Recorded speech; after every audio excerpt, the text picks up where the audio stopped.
Buenos dias a todos, or good morning, everyone, and welcome back to another episode of Safari Mack.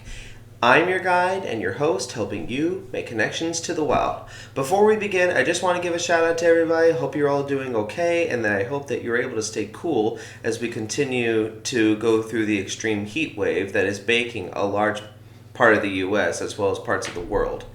But with that said, if you're joining me from last week, we are finishing up our final stretch of our transatlantic crossing with the Magellanic Penguin of South America. If we're ready to begin, let's get started. Now, let's start off, as always, with the wild things. Now, first of all, I'd like to introduce you to Ferdinand Magellan. It was this man who made his voyage across the world, and it was he who actually managed to discover the penguins. Thus, this is how they're named after, as well as the Straits of Magellan, where you can sometimes find the species living today. So as you can see, he set sail back in 1519, but he wouldn't discover this area until October 21st, 1520. And there, unfortunately, he would actually meet his death in April 27th of 1521, and then his ship managed to get back only almost 2 years later. Now here I'd like to introduce you to a very special penguin. This was the late Captain E.O., as he was the oldest penguin to ever know, oldest Magellanic penguin that was ever lived in human care, who died last year at the San Francisco Zoo as part of the first group that came to the zoo way back in the day, which still to this day possesses the largest breeding colony in human care. He died last year at the age of 40. Anyway, just for a quick moment, hats off to everybody for him.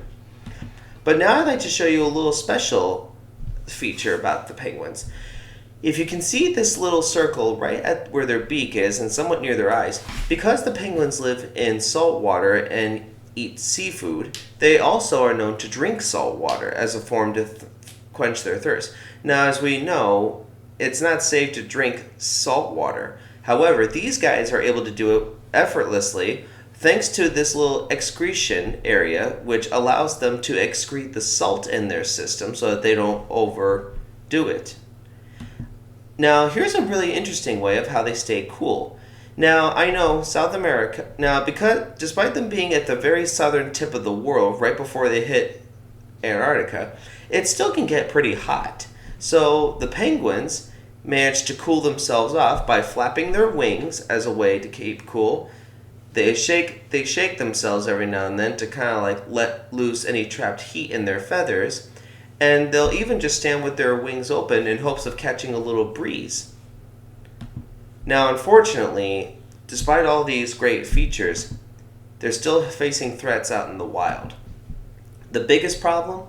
Overfishing.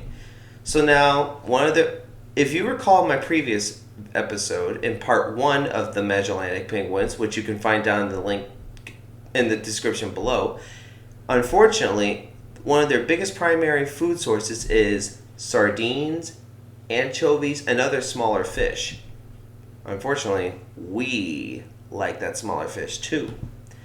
And that can be a problem because we use it almost on a lot of things. We do it on pizzas.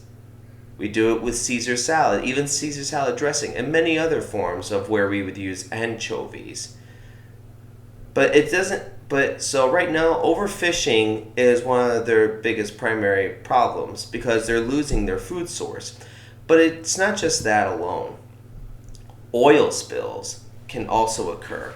So if you recall from the dolphin episode how I said that marine pollution is a killer for all marine life, it's not just trash. Oil spills can severely weaken populations. There's, in fact, back in the 1960s and 70s, several spills occurred, and it damaged the populations of these birds so much. In fact, back in May of 2006, over 100 penguins of this particular species were found dead. All of them had oil inside them. So now, I know you're probably thinking, like, when they be able to, like, know to stay away from something that's a little foreign? sometimes they probably don't know the difference, or they never have experienced it before. Now, of course, back in the day, they were experiencing a lot, and it was killing a lot of them. But one of the ways that they can still get affected, in addition to probably accidentally eating food that was weakened because of the oil that swallowed it, in a way, a form of kind of poisoning, the problem is penguins, along with other marine life like fur seals or sea otters, the oil can get trapped into their skin, and because those feathers are so tight, it's what keeps their heat inside and keeps them warm and swimming in frigid cold temperatures. When that oil seeps through, it also damages the natural oils that the birds produce as a form of protection and keeping themselves clean, as well as trapping bubbles in their feathers, which can act like insulation and keep them warm. So with that gone, the oil can get onto their skin, and it can make them so cold they can't really fight against it, and then they die. It's a real serious problem, ladies and gentlemen. Thankfully, we're still figuring out how we're doing everything in our power right now to save these birds, and I'm going to show you right now, like this.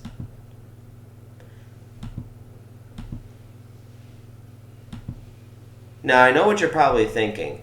The Bronx Zoo, what do zoos have to do with any of this?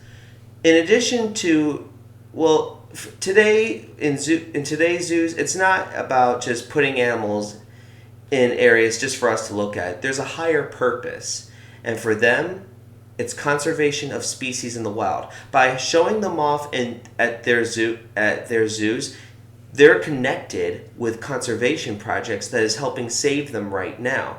So San Francisco Zoo, like I've mentioned a couple times now, they have been able to save penguins by breeding them in human care and managing their populations carefully, as well as people that go there. Part of their money goes to conservation projects, such as biologists that are studying these birds out in the wild. But it's not just San Francisco. Cincinnati Zoo, Bronx Zoo, there's a good number of zoos. If you want to learn more about which zoos have Magellanic penguins and how they could probably be saving them, be sure to let me know down in the description, or send me an email, which you'll find the link to down in the description below. But there's another big major way that we, everyday people, can help save penguins right now. The Monterey Bay Aquarium many years ago came up with a seafood watch, meaning that what you eat, they can monitor those populations and tell you which fish are exactly the safest to eat, or which have been captured, harvested sustainably, and which hasn't, and what needs to be built back up before we can even allow it back on the menu. If you want more, be sure to also check down the description below. Also, the oil spills, we are a new generation. As such, I feel that we need to ditch the oil. We need to ditch the gas. We need to say goodbye to that and really push for a cleaner, healthier, greener method of energy. From the wind to the sun. Even we're trying to figure out how to make energy from the ocean waves and the tides. Think about that for a minute. What do you think we could do? Thankfully, we are now just beginning to arrive onto the shores of the southern tip of South America, and next week, ladies and gentlemen, I'd like to present to you our first South American animal. So as of right now, like I said, we are now in the country of Argentina. We will begin our journey with the Andean condor.